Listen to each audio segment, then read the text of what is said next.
Hey everyone, this week I wanted to talk about voiceover coaches.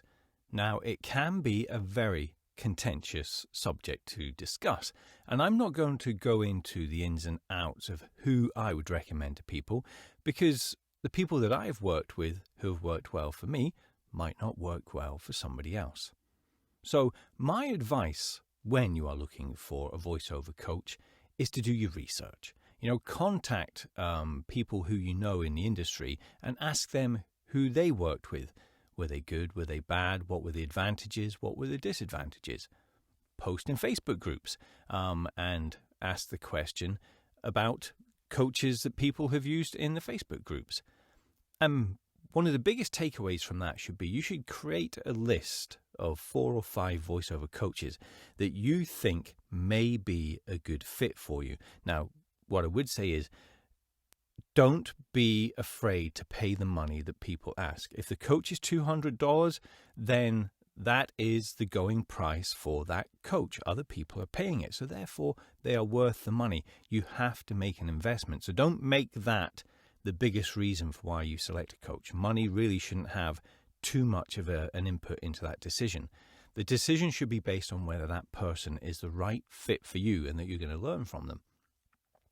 The next thing I would say is then contact the coaches, go down your list and say, do you offer a free 10-minute consult or maybe even a free 1-hour consult?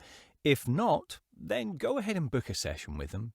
Take the plunge, pay the $200, whatever it is, and treat it like an interview. Treat it like they are trying to get you to book them. So the onus is on them to show you that they are going to be a good coach. And I would be quite upfront with them at the start. Say that is exactly what you're doing. Say that you're starting to work out who you want to coach with and that this is just an exploratory coaching session that you're having, whether you're going to be a good fit. And that way you're not committing. You're not saying, okay, I'm going to work with you.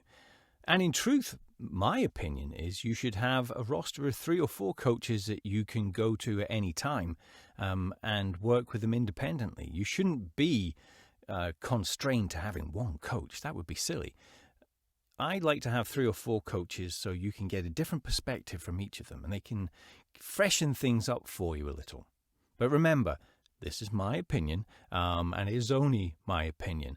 But all the people who I work with within the industry, especially my voiceover colleagues, tend to have the same understanding as me. They think it's best to have 2, 3, maybe 4 coaches that you can lean on. It can be slightly expensive, but it is definitely a fantastic return on investment.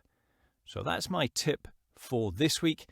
When you're looking for coaches, do your research and treat it like an interview when you contact them for the first time and have that first coaching session. You need to feel like you're going to work well together. Until next time, take care.